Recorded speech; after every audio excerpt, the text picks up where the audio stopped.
Bismillahirrahmanirrahim. Assalamualaikum warahmatullahi wabarakatuh. Alhamdulillahi rabbil alamin wal aqibatu lil muttaqin wala udwana illa 'alal zalimin. Asyhadu an la ilaha illallah wahdahu la syarika lah wa asyhadu anna Muhammadan 'abduhu wa rasuluh. Allahumma shalli wa sallim wa barik ala habibina wa sayyidina Muhammadin sallallahu alaihi wasallam wa ala alihi wa ashabihi wa man tabi'ahum bi ihsanin ila yaumiddin. Allahumma la sahla illa ma ja'altahu sahla wa anta taj'alul hazna idza syi'ta sahla. Jamaah rahimakumullah, alhamdulillah, pertama mari kita panjatkan syukur kita kepada Allah Subhanahu wa taala yang senantiasa memberikan taufiknya kepada kita sehingga pada malam hari ini kita bisa meneruskan pelajaran kita yaitu masalah fiqh sunnah. Mudah-mudahan Allah selalu memudahkan kita dan melimpahkan rahmatnya kepada kita. Amin. Kemudian salawat dan salam tak lupa kita junjungkan kepada Nabi kita Muhammad sallallahu alaihi wasallam serta para sahabat beliau dan juga orang-orang yang selalu istiqomah menjalankan sunnah beliau.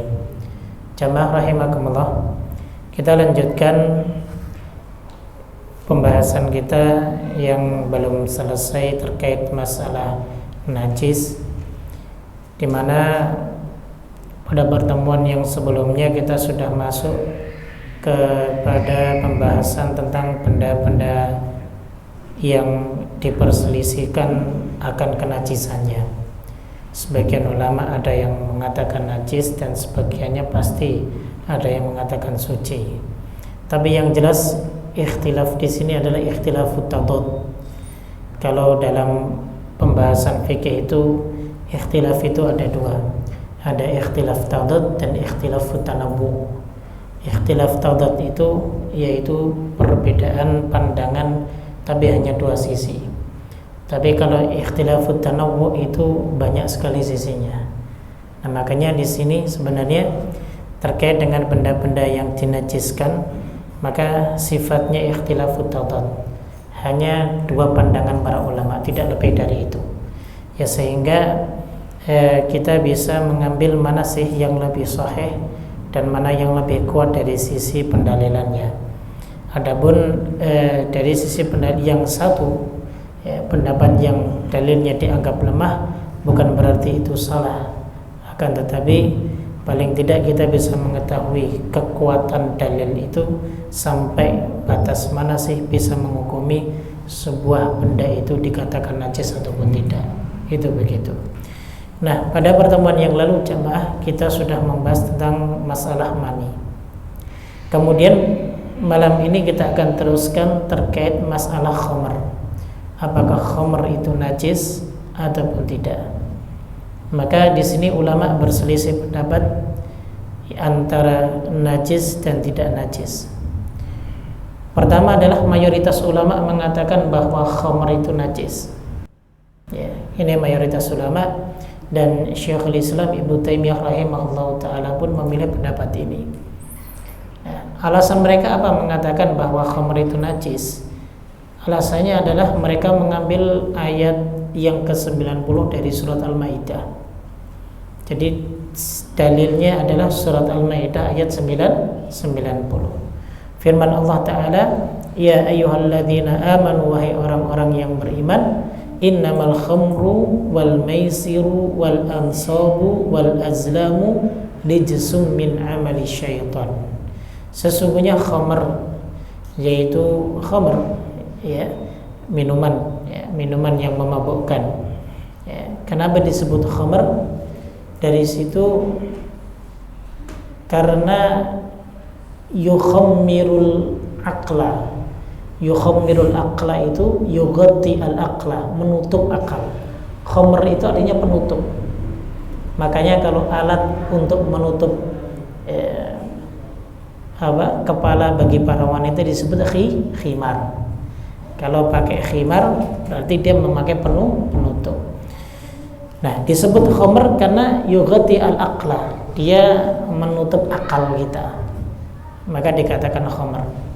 Ya, wal maisiru wal ansab wal azlam, dikatakan 4 hal ini rijsun.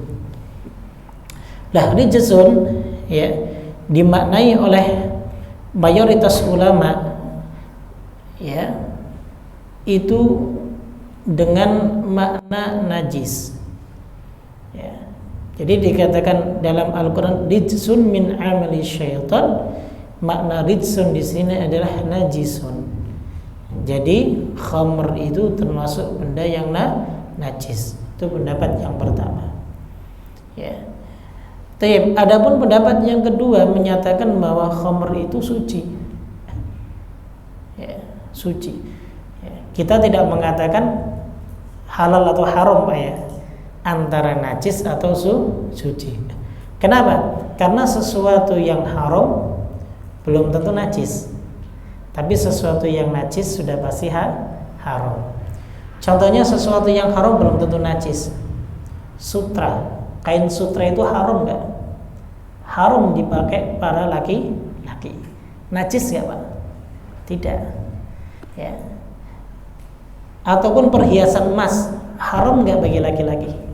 Haram. Najis tidak najis. Ya. Artinya ya bahwa sesuatu yang haram ya belum tentu najis, tapi sesuatu yang najis itu sudah pasti dikategorikan barang yang haram. Tayyib. Makanya di sini ya pendapat yang kedua menyatakan bahwa khamr itu adalah suci. Ini yang berpendapat demikian adalah dari kalangan para ulama-ulama yang mutaakhirin, termasuk Al-Imam Asy-Syaukani, kemudian Al-Imam As-San'ani. Ya, Al-Imam As-San'ani ini adalah yang mensyarah kitab Bulughul Maram. Ya. Kemudian Ahmad Syakir, ya. Kemudian Syekh Albani rahimahullahu taala bahkan menguatkan pendapat ini bahwa khamr itu hukumnya suci. Adapun para ulama-ulama yang terdahulu itu ada di situ Rabi'ah, kemudian Al-Imam Al-Laits, ya, kemudian Imam Muzani. Ya. Kita tahu Imam Muzani ini adalah dari kalangan Syafi'iyah.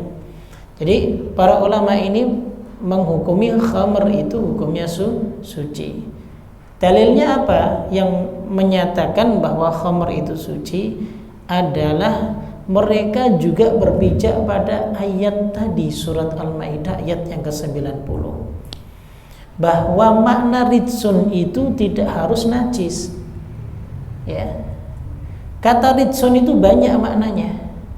Ya. Sebagaimana Ibnu Abbas itu mentafsirkan arti kata ridsun itu adalah sukhtun. Sukhtun itu sesuatu yang dimurkai. Ya. Jadi yang dimurkai itu tidak harus najis. Begitu. Ya. Kemudian ada Ibnu Zaid juga mentafsirkan makna ridsun adalah asyar, buruk. Ya, buruk. Dan masih banyak sekali makna-makna ridsun yang di situ tidak menunjukkan makna najis. Ya. Artinya tidak bisa kalau makna ridsun dalam Al-Maidah ayat 90 itu hanya bermakna najis saja, nggak bisa. Nah, itu alasan mereka yang pertama. Baik. Ya. Kemudian alasan yang kedua, ya, alasan yang kedua adalah bahwa ini diambil dari kisah saat khamr itu diharamkan. Ya. Ini diriwayatkan oleh Imam Bukhari dan Muslim. Ketika Nabi SAW ya mengharamkan khamr ya, di ayat yang ke-90 surat Al-Maidah ini juga. Jadi surat Al-Maidah ini adalah surat Al-Maidah ayat ke-90 ini adalah ayat yang terakhir dalam mengharamkan khamr. Karena pengharaman khamr itu sifatnya dulu bertahap. Pertama Allah turunkan ayat yang terkait dengan ithmuhuma akbaru min naf'ihima. Pertamanya ya khamr itu ada manfaatnya juga, tapi keburukannya lebih besar daripada manfaatnya. Ya. Kemudian ayat yang kedua turun terkait dengan kalau sedang sholat, ya, maka jangan kau mabuk terlebih dahulu. Kenapa? Karena kalau kau mabuk, sholatmu tidak sah. Ya. Ayatnya bunyinya adalah wahai ya ayyuhalladzina amanu la taqrabus sholata wa antum sukara. Wahai orang-orang yang beriman, jangan kalian sholat sedangkan kalian dalam keadaan sakrah, mabuk. Hatta ta'lamu ma taqulun, sehingga kamu mengetahui apa yang kau ucapkan. Dan ayat yang ketiga ya di surat Al-Maidah ayat 90 inilah sebagai penutup bahwa khamr itu haram. Ya, jadi gitu. Nah, ketika ayat itu turun, Rasul sallallahu alaihi wasallam mengatakan ala innal khamra qad hurimat. Kata beliau, ya, ketahuilah bahwa khamr sudah diharamkan. Khamr sudah diharamkan. Maka semua para sahabat kaum muslimin pada saat itu mereka keluar dan mereka tumpahkan semua khamr-khamr yang ada. Ya. Hingga khamr itu ya menggenang di jalan-jalan penduduk Mekah. Ya. Dulu mereka banyak sekali menimbun khamr, banyak. Ya dianggap karena masih belum diharamkan. Nah, andaikan khamr itu najis, tentunya Nabi SAW pada saat itu akan menyampaikan kenajisan khamr tersebut. Kenapa? Karena sudah tidak bisa lagi kita hindari, ya, ketika khamr itu menggenang di jalan-jalan Madinah, pastinya itu khamr akan terkena pakaian dan tubuh kaum muslimin pada saat itu. Tapi ketika itu Nabi tidak memerintahkannya untuk mencucinya ataupun membersihkannya. Nah, ya, nah ini ya alasan yang kedua terkait dengan apa? Terkait dengan bantahan bahwa khamr itu tidak najis. Kemudian yang ketiga, alasan yang ketiga bahwa annal asla at-tahara. Ya, asal hukum sesuatu itu suci. Wala yanqulu anha illa naqilun sahih. Maka tidak boleh hukum yang suci itu kemudian dipindahkan ke hukum yang lain kecuali benar-benar alasannya sahih, dalilnya rajih dan benar-benar kuat. Ya. Sehingga dengan itu bisa diterima. Kalau tidak, ya tidak bisa diterima. Nah, itulah kata ulama yang berpendapat bahwa khamr ini suci. Atas tiga alasan tersebut mereka tetap bersikukuh untuk menyatakan bahwa khamr itu suci. Wallahu taala alam bissawab. Itu perbedaan pandangan dari kedua kubu ulama yang menyatakan bahwa khamr itu najis ataupun tidak najis. Wallahu taala alam bissawab. Tapi yang jelas ya, kita sebagai seorang muslim ya pastinya kita akan menghindari khamr. Ya, kita akan menghindari khamr. Jangankan kita memegang dan menyentuhnya. Ya, kita membawakannya saja itu sudah kita mendapatkan laknat ya, dari Allah Subhanahu wa taala melalui lisannya Rasulullah sallallahu alaihi wasallam. Kata Rasul sallallahu alaihi wasallam dalam hadis yang sahih bahwa la'anallahu taala, Allah melaknat syaribul khamr, seorang peminum khamr. Ya, kemudian wa hamiluha, dan yang memegangnya ataupun yang membawakannya, dan yang duduk-duduk di tempat di situ sering buat nongkrong khamr juga di situ juga terlaknat. Ya. Jadi yang ada kaitannya dengan khamr semuanya terlaknat di situ. Nah, apalagi kita sampai menyentuhnya ataupun bahkan meminumnya, pastinya seorang muslim tidak akan mungkin melakukan hal yang demikian. Wallahu taala alam bissawab. Kemudian yang berikutnya yang masih diperselisihkan apakah ini benda najis ataupun tidak adalah darah. Ya, darah. Nah, darah itu jamaah ya, pembahasannya ada 3 poin. Pertama adalah darah haid, jelas najis ya. Darah haid najis. Ya, sepakat para ulama, nggak ada yang berbeda tentang masalah kenajisannya.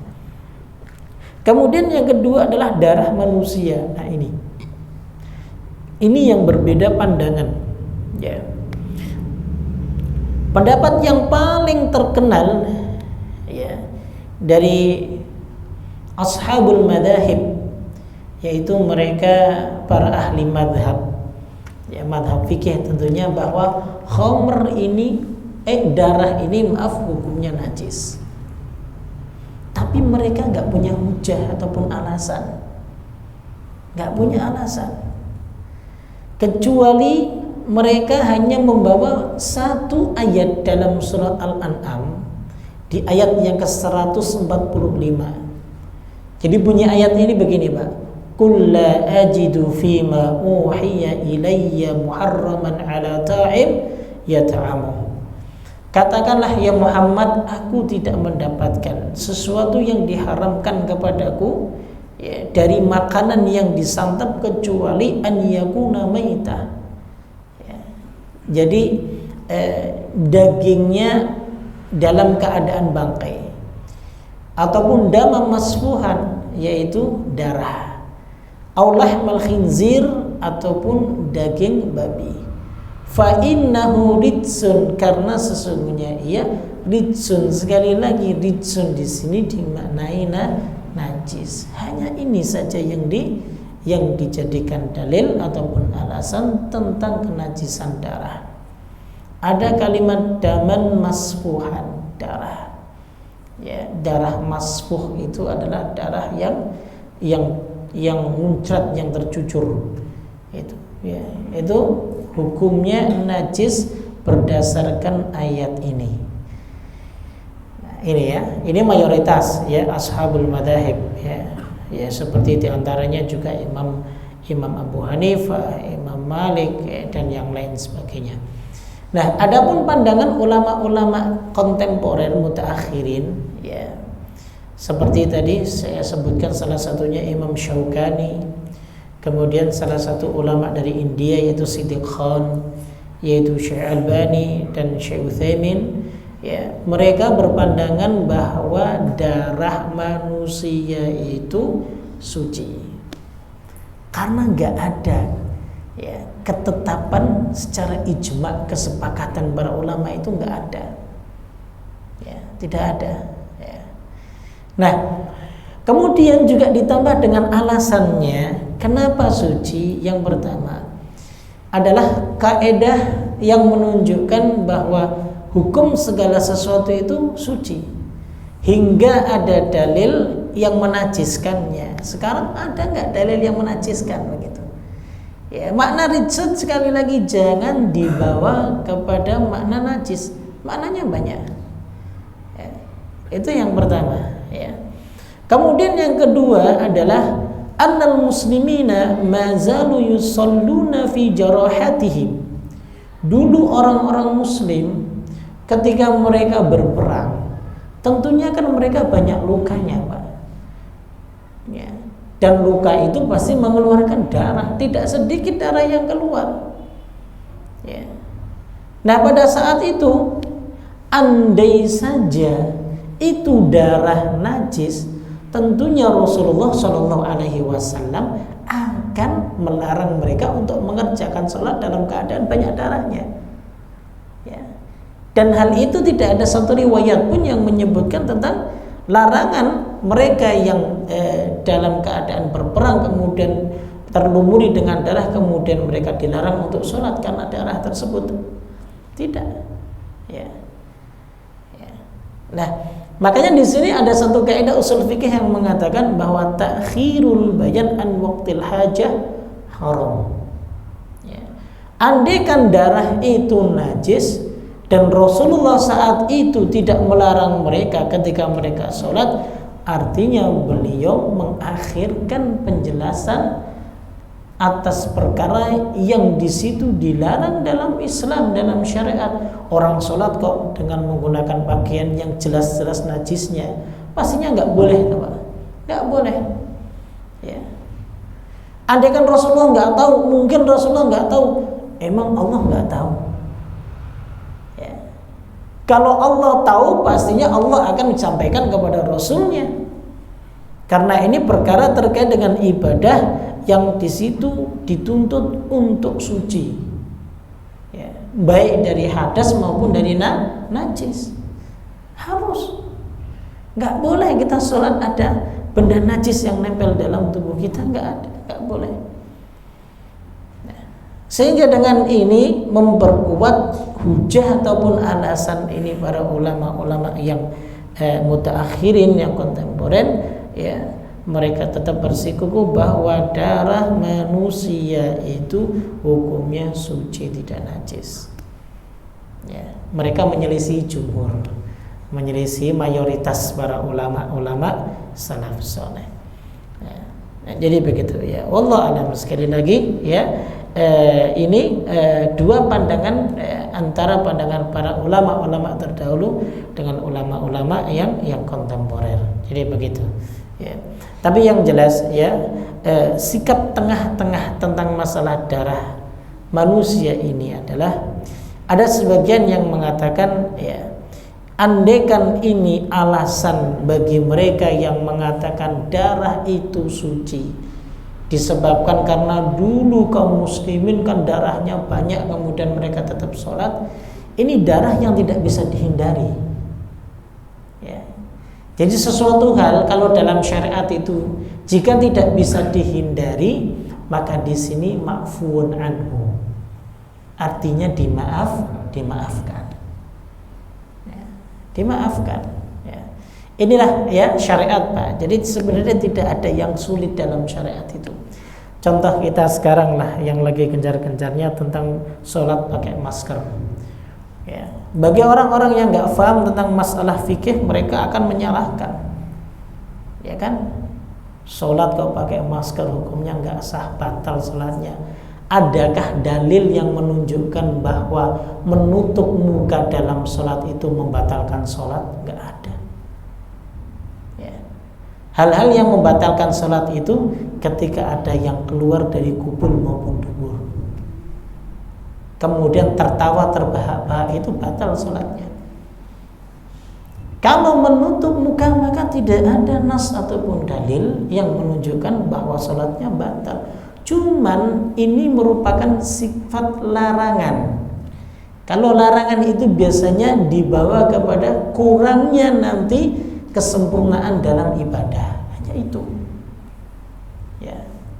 Buktinya para wanita yang mereka bercadar ketika sholat nggak boleh pakai cadarnya, tapi kalau mereka khawatir terjadi fitnah maka dibolehkan pakai cadar. Ini fikih ya.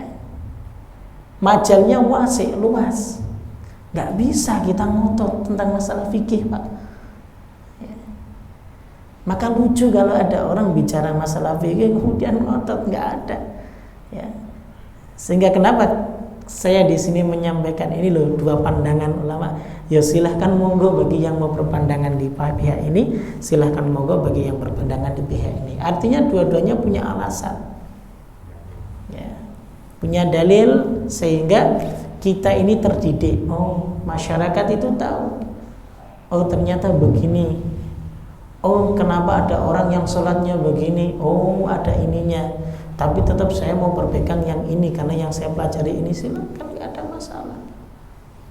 Nah, jadi begitulah ya, jadi begitu. Tapi yang jelas itu ya. Jadi karena darah itu banyak, ya, darah itu banyak sehingga ma'fuun anhu, itu diampuni, dimaafkan. Karena tidak bisa mereka terlepas dari keadaan seperti itu, apalagi mereka dalam keadaan perang. Jadi gitu. Nah, dari pandangan ini ya, ataupun kesimpulan ini, kita pun akan menghormati pandangan jumhur ulama. Ya, akan menghormati pandangan mereka mayoritas para ulama terkait dengan apa? Dengan kenajisan darah manusia. Nah, kalau darahnya sedikit pun ya, itu pun darah yang dimaafkan. Ya, yang dimaafkan. Wallahu taala alam bisawab. Kemudian darah yang ketiga jamaah yang kita bahas adalah damul hayawan ma'kulul lahmi. Darah hewan yang dimakan dagingnya. Ya. Najis atau suci, maka di sini tetap pembahasannya kembali kepada ya kesucian darah manusia. darah manusia saja suci, ya, dan tidak ada dalil yang menunjukkan secara spesifik terkait dengan keharamannya, artinya di sini darah hewan pun hukumnya suci. Itu ya. Nah ini. Nah, dalilnya mana? Ada, ya. Ada dalilnya di sini disebutkan, ya. Satu hadis yang diriwayatkan oleh Imam Bukhari dan Muslim, ya. Ini diceritakan oleh sahabat Ibnu Mas'ud radhiyallahu taala an, saat Nabi sempat, kalau kita pernah membaca sejarah sirah beliau, suatu waktu Nabi itu sholat di depan Ka'bah, ya. Ketika itu Ka'bah itu dekat dengan Darun Nadwa. Darun Nadwa ini tempat perkumpulannya mereka para pembesar kafir Quraisy, ya, dari berbagai suku. Di situ biasanya kumpul mereka untuk memutuskan sesuatu, ya. Darun Nadwa ini dulu yang membangun adalah Qusay bin Kilab, ya. Ya, sebenarnya nenek moyangnya Rasulullah SAW sendiri, ya. Nah, Darun Nadwa ini, ya, biasa buat berkumpul Abu Jahal dan teman-temannya. Saat itu melihat Rasulullah sedang salat depan Ka'bah, ya. Ini Abu Jahal ngomong, "Yo, siapa yang berani ngambil kotoran binatang yang ada di tempat pembekalan penyembelihan, ambil tuh kotorannya, kemudian letakkan di pundaknya Muhammad." Ada yang berani enggak saat ia rukuk atau sujud? Ada satu orang, ya, dia berani, ya. Dia berani untuk menerima tantangan dari Abu Jahal tersebut. Dia datang ke tempat pembekalan seseorang, kemudian diambillah isi perut binatang. Tentunya di situ ada darah-darahnya juga. Dibawa kemudian diletakkan di punggungnya Rasulullah SAW. Saking beratnya beliau tidak bisa bangkit dari rukuknya, atau riwayat lain dari sujudnya. Tidak ada yang berani saat itu kaum muslimin untuk membersihkannya, karena memang jumlahnya sedikit. Kemudian awal-awal yang masuk Islam itu mereka kebanyakan dari kalangan hamba sahaya ataupun budak, ya. Kecuali yang berani putri beliau sallallahu alaihi wasallam yang namanya Fatimah, datang dibersihkan sambil menangis, masya Allah, ya. Nah, ketika itu Rasul sallallahu alaihi wasallam tidak membatalkan sholatnya. Beliau tahu yang ada di pundak beliau itu adalah kotoran dan juga darah karena netes. Tapi saat itu Rasul tidak membatalkan sholatnya. Nah, ini dibawa oleh para ulama untuk menjadikan dalil bahwa darah binatang itu tidak najis. Begitu. Ditambah lagi satu riwayat, ada seorang sahabat, ya, yaitu Ibnu Mas'ud, ya. Ibnu Mas'ud, ya, pernah sholat, ya, dan di perutnya ini banyak darah, ya, banyak darah binatang, ya. Setelah penyembelihan beliau tidak wudu, ya. Kemudian beliau sholat dalam keadaan demikian, ya. Nah, ini menunjukkan bahwa darah binatang yang dimakan dagingnya itu tidak najis, ya. Ini satu pandangan, ya, satu pandangan dari dari pandangan yang lain. Beberapa para ulama yang tetap menyebutkan, dan mayoritas ini yang mengatakan tetap darah tersebut najis, begitu, ya. Wallahu taala a'lam bishawab, ya. Ini terkait dengan darah, ya, baik itu darah tadi haid, kemudian darah manusia dan darah binatang. Kemudian yang terakhir jamaah, yaitu terkait dengan ifrozat. Ifrozat itu cairan keputihan, takhruju min farjil mar'ati, yang keluar dari kerang perempuan, dari kemaluan perempuan. Dia najis atau tidak? Ini pun ada dua pandangan. Pertama, ada yang mengatakan bahwa cairan keputihan ini najis. Najis, dia diserupakan dengan madi, ya, diserupakan dengan madi, ya. Nah, dalilnya apa? Dia katakan, ya, dalilnya ada hadis yang menyebutkan Hadis ini ketika Utsman bin Affan radhiyallahu taala anhu ditanya oleh seorang sahabat yang bernama Zaid bin Khalid. Ya. Dia bertanya ya tentang masalah madhi. Ara'aita idza jama'a ar-rajulu imra'atahu falam yumni. Bagaimana menurutmu kalau ada seorang laki-laki yang dia menggauli istrinya tapi tidak mengeluarkan sperma ataupun mani? Qala Utsman menjawab, yatawadda kama yatawadda lis-shalah. Berwudu sebagaimana wudunya dia untuk salat, wa yaghsil dzakarahu, dan cucilah kemaluannya. Utsman menegaskan, sami'tuhu min Rasulillah sallallahu alaihi wasallam. Aku pernah mendengar kalimat ini dari Rasulullah sallallahu alaihi wasallam. Gitu. Kemudian juga ada dalil yang lain ya, yang diriwayatkan oleh Imam Bukhari dan Muslim juga dari sahabat Ubay bin Ka'ab ya, ketika ia bertanya kepada Rasulullah sallallahu alaihi wasallam tentang seorang laki-laki yang menggauli istrinya tapi tidak mengeluarkan sperma. Qala, Nabi menjawab, yaksil ma massal mar'ah minhu thumma yatawadda wa yusalli. Ya. Maka cuci kemaluannya yang mengenai kemaluan perempuan, lalu kemudian berwudu dan sholatlah. Nah, dua dalil ini dijadikan alasan oleh mereka yang mengatakan bahwa cairan keputihan wanita ini adalah najis. Tapi ingat ya, sebenarnya hadis ini kalau kita bicara sedikit ada satu faedah Pak yang bisa kita ambil agar supaya kita tidak salah faham tentang seorang suami yang menggauli istrinya lalu tidak mengeluarkan mani. Ya.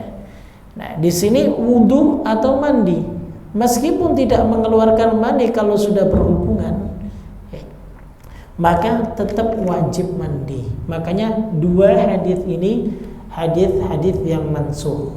Mansuh itu hadis yang sudah mansuh, artinya syariat yang sudah terhapus. Kenapa? Disebabkan karena ada hadis lain yang menyatakan kata Nabi sallallahu alaihi wasallam dalam hadis yang sahih pula, idza jalasa ahadukum baina syu'abil arba' thumma jahadaha faqad wajibal ghusl wa illam yanzil. Ya, jika salah seorang dari kalian sudah berada di empat paha,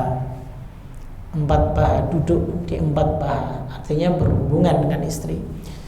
Thumma jahadaha, ada kalimat jahadaha berarti benar-benar berhubungan. Ya.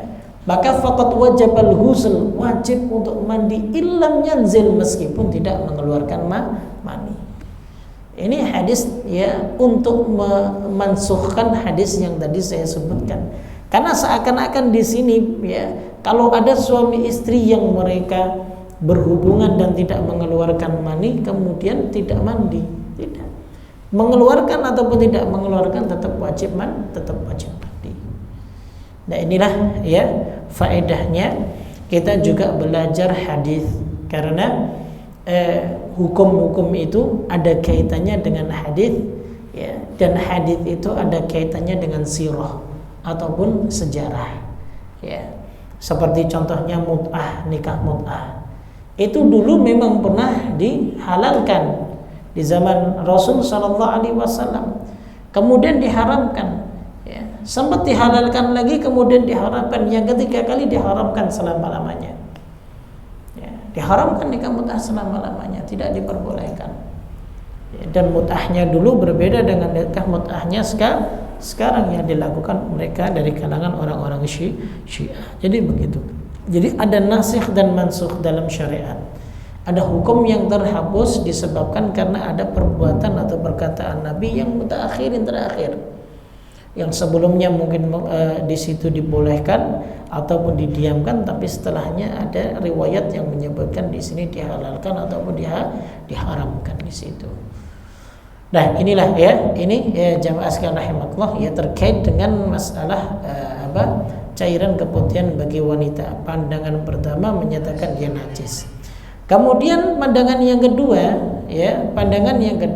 ya, Madhab yang kedua menyatakan bahwa cairan keputihan bagi wanita itu suci.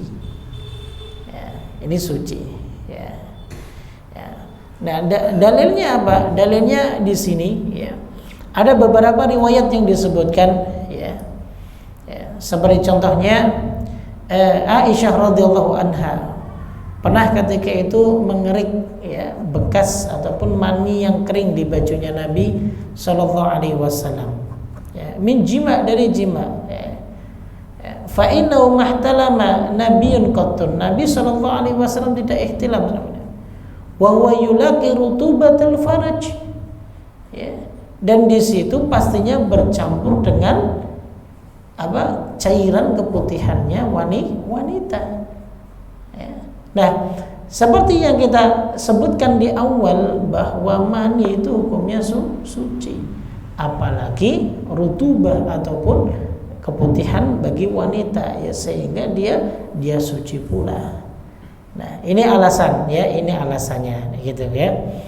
Kemudian alasan yang berikutnya bahwa cairan ini perkara yang tidak bisa dihindari ya. Dan para wanita itu sebagian ada yang sering-sering mengeluarkan keputihan ya. Gitu ya. Nah, dan bahkan ini terjadi pula di zaman Nabi Shallallahu alaihi wasallam seperti terjadinya di zaman kita. Tapi di situ tidak ada satu riwayat pun ya, yang menunjukkan ataupun yang menjelaskan tentang perkara cairan tersebut yang harus dicuci ataupun disucikan. Tidak ada. Ya. Artinya adalah para wanita-wanita dahulu ya, yang mereka ya, andaikan itu perkara yang sangat penting sekali dan dipertanyakan oleh Rasulullah, pasti akan dijawab oleh beliau. Ya. Nah, kita kembali kepada kaidah yang pertama bahwa annal asla ya fil asya'i at-taharah. Ya, jadi asal hukum segala sesuatu itu ya umumnya adalah suci, kecuali nanti ada dalil yang menajiskannya. Nah, jadi itu alasan-alasan ulama yang menyatakan bahwa cairan keputihan itu adalah suci. Taib. Ada mazhab pertengahan ya untuk merangkum daripada dua pandangan ini. Disebutkan ya bahwa ini sebenarnya tafsil. Tafsil itu bisa kita bedakan. Fa in kanat hadhil ifrazat ya takhruju minal mar'ati 'inda mulabati zawj aw iradatil jima' wa nahwahu khassah fa hadha huwal madhi. Jadi di sini disebutkan jika cairan keputihan ini keluar dari kemaluan perempuan saat dia sedang berjumpa dengan suaminya ataupun saat bergairah ingin berjima ataupun berjumpa ya, secara khusus ya dia ingin melakukan ya berjima dengan suaminya, maka ini disebut dengan madhi. Sehingga kita tahu kalau madhi itu najis. Cuma idza kanat hadhil ifrazat takhruju min farjil mar'ati fi ghalibil awqat, dia keluarnya terus. Kan ada nih perempuan yang dia suka keputihan, tiba-tiba saja keputihan keluar putih-putihnya. Wa tazdadu athna al-haml, dan terkadang nih ketika hamil ya, ketika hamil itu bertambah banyak ya. Ketika hamil tambah banyak. Nah, ini dianggap suci. Karena apa? Karena tidak ada dalil yang menajiskannya ya. Jadi begitu jamaah sekalian rahimakumullah ya, terkait dengan benda-benda yang diperselisihkan tentang kenajisannya. Wallahu taala a'lam bissawab. Baik, selesailah pembahasan kita terkait dengan masalah najis. Masih ada waktu, insyaallah kita masuk sekarang bab tentang masalah al-istinja. Ya, kita masuk ke istinja. Apa itu istinja dan apa hukumnya? Pasti kalau dalam pembahasan fikih ya, di sisi lain kita ya, akan jelaskan tentang beberapa istilah-istilah terkait dengan masalah fikih. Di situ pun juga kita akan dijelaskan terkait dengan hukumnya. Istinja itu maknanya izalatu ma kharaja minas sabilain, yaitu membersihkan hal-hal yang keluar dari dua jalan, baik dari kubul, kemaluan maupun dubur, dengan air atau dengan batu atau dengan yang lainnya. Ya kalau bahasa kita cebok lah Pak, ya istilah kita cebok, ya gitu. Nah terkadang istilah istinja ini juga diistilahkan dengan istijmar. Istijmar. Kenapa istijmar? Karena ya ceboknya dengan menggunakan batu. Istijmar itu diambil dari kata jimar. Jimar itu batu. Ya. Kalau kita pernah mendengar istilah lempar jumroh, kan dari kalimat jim, mim sama ro, melempar batu. Karena ini pernah dilakukan oleh Rasulullah SAW ketika beliau buang hajat, kemudian dibawakanlah oleh seorang sahabat yaitu Ibnu Mas'ud 2 buah batu dan yang satunya adalah kotoran binatang yang kering. Ini disebut dengan istijmar. Begitu ya. Makanya hukum istijmar ini ataupun istinja ini adalah wajib. Wajib karena membersihkan hadas. Ya, setelah kita berhadas kemudian kita bersihkan, maka hukumnya wajib harus dibersihkan. Kemudian jamaah, dengan apa kita beristinja cebok? Beristinja itu bisa dengan air ataupun bisa dengan menggunakan batu atau dengan benda-benda yang sejenisnya. Seperti contohnya sekarang kan ada tisu, ya, dengan menggunakan tisu sebagai ganti dari batu, itu dibolehkan, tidak mengapa asalkan bisa bersih, ya, asalkan bisa bersih. Nah, menggunakan air itu lebih afdol, lebih utama. Jadi kalau kita dapati mungkin kita masuk mall biasanya itu yang lebih diutamakan adalah dengan menggunakan tisu ya. Tapi kita ada air, ya maka lebih afdolnya kita beristinja dengan menggunakan air. Itu lebih afdol daripada dengan menggunakan batu. Gitu. Baik, kemudian jamaah sekalian rahimakumullah, ada beberapa adab-adab dalam beristinja. Yang pertama adalah kita tidak boleh beristinja ataupun cebok dengan menggunakan tangan kanan. Itu nggak boleh kok. Ya. Bahkan dalam sebuah hadis yang diriwayatkan oleh Imam Bukhari dan Muslim, Nabi SAW pernah bersabda, la yumsikanna ahadukum dzakarahu biyamini wa huwa yabul. Tidak boleh salah seorang dari kalian memegang kemaluannya dengan tangan kanannya ketika dia sedang buang air kecil. Ya, ini nggak boleh ya, jangan pegang dengan tangan kanan, Pak.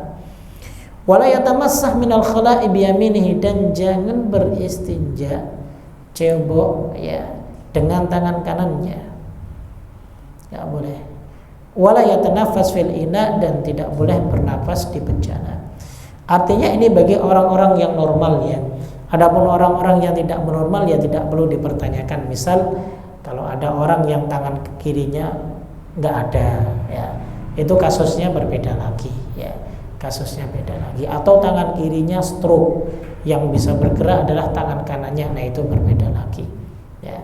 Yang jelas dalam masalah ibadah ini ada rukhsah ataupun keringanan-keringanan yang bisa kita gunakan. Andai kan memang benar-benar tidak bisa ya, memang benar-benar tidak ada, kita tidak bisa melakukannya, nah disitulah kita boleh untuk melakukan beberapa hal yang kemungkinan di situ tidak diperbolehkan, tapi dalam syariat itu dibolehkan. Itu pertama. Kemudian yang kedua adalah Allah yamassal farja biyaminih ya, nggak boleh ya memegang kemaluan dengan tangan kita, dengan tangan kanan ya. Ini tadi ya satu kesatuan dengan hadis Abu Qatadah tadi, nggak boleh. Yang ketiga adalah adabnya an yadluka yadahu bil ardi ba'dal istinja au yaksiluha bisabun wa nahwa. Hendaklah kita mengusap-musapkan tangan kita di tanah setelah kita cebok. Ya. Nah, kalau sekarang mungkin bisa kita ganti dengan menggunakan sabun. Ternyata hal yang sepele seperti ini sunnah. Ya. Habis buang air besar, kemudian kita cebok, setelah itu kita cuci tangan, ini sunnah. Ya. Padahal ini kebutuhan kita untuk kebersihan, tapi ternyata dari perbuatan kita ini kita mendapatkan pahala. Ya. Pahalanya apa? Iqtida bi fi'lin Nabi sallallahu alaihi wasallam.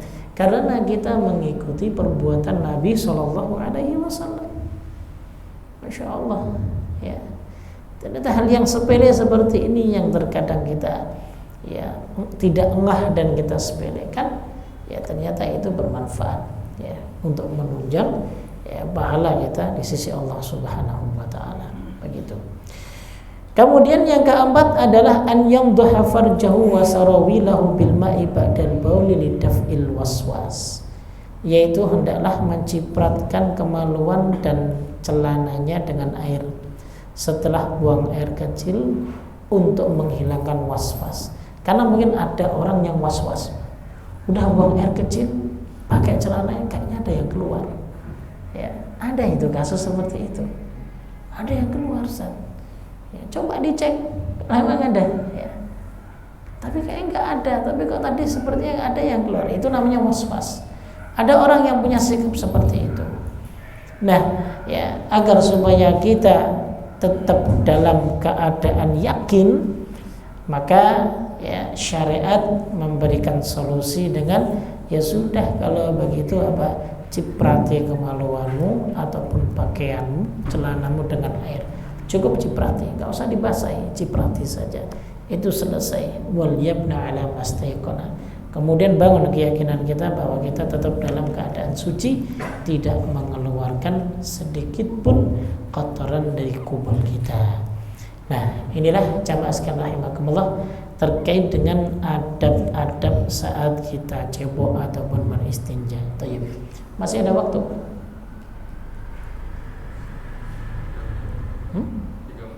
3 menit. Tayyib ya, yang 3 menit ini kita buka pertanyaan karena pembahasan setelahnya terkait dengan adab-adab buang hajat. Ya, yang ini membutuhkan waktu yang banyak karena ada beberapa poin hingga belasan poin yang kita bahas nanti pada pertemuan berikutnya insyaallah taala. Tayyib, sebelum saya tutup ada yang ditanyakan mungkin didiskusikan, silakan Pak.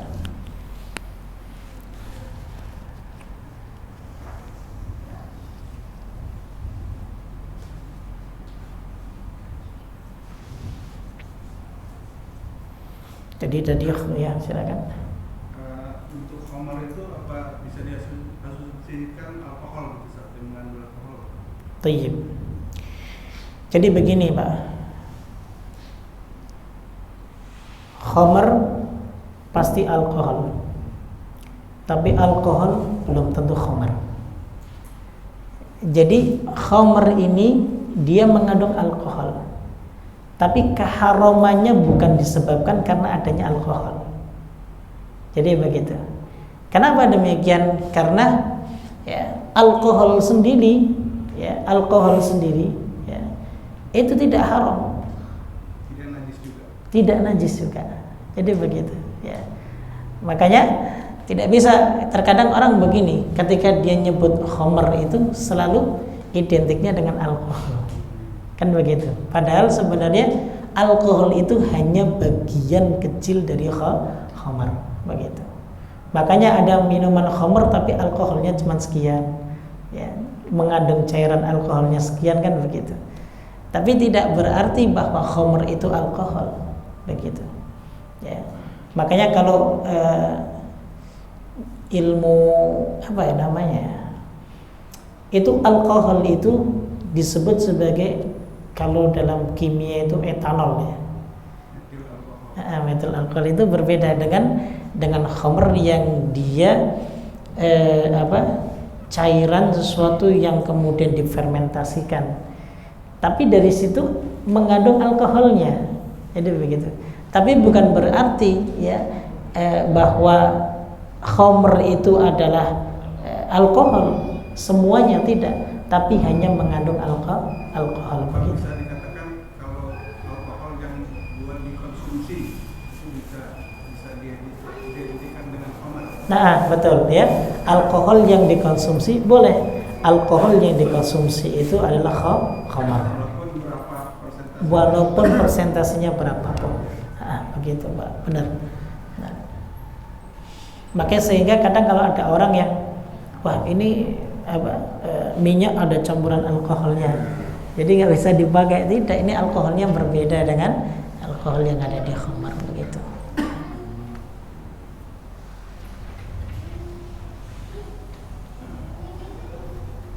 Kalau tadi saat yang masalah yang tidak boleh dengan tangan kanan, kalau spesifik misalkan cacat atau sakit memang bisa ditolerir ya Sat ya. Bisa, Pak. Misalkan kidal misalkan. Tuyib. Kalau kidal itu dulu pernah terjadi kasus makan sih. Rasulullah pernah menemui seseorang yang dia makan pakai tangan kiri. Kemudian ditegur, makan pakai tangan, kul biyaminik. Ya Rasulullah, aneh nggak bisa. Kebiasaan dia makan pakai tangan kiri, kidal nih. Akhirnya ya dari situ ya seseorang tersebut benar-benar tidak bisa menggunakan tangan kanannya. Artinya kalau kidal itu masih bisa ya dipaksakan untuk dibiasakan ya. Kalau misalnya dia makan pakai tangan kiri, bisa dipaksakan untuk makan pakai tangan kanan.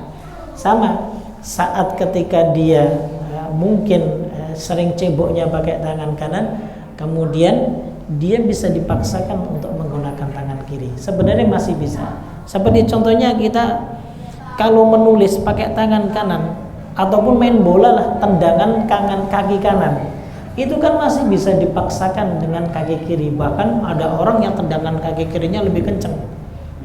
Iya, dilatih ya. Selalu dilatih terus, itu nanti bisa insya Allah. Jadi begitu ya. Apalagi terkait masalah cebok ya, masalah makan saja kita suruh latih benar-benar dengan menggunakan tangan kanan. Apalagi cebok yang sifatnya ya dia malah justru perkara yang buruk, yang kotor gitu loh, bukan yang bersih. Begitu Pak.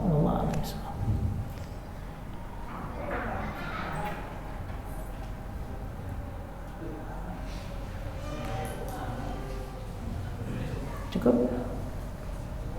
Baik, kalau sudah kita cukupkan. Insyaallah kita berjumpa lagi pada pertemuan yang akan datang ya. Wallahu taala alam bisawab. Subhanakallahumma bihamdik asyhadu an la ilaha illa anta astaghfiruka wa atubu ilaik. Assalamualaikum warahmatullahi wabarakatuh.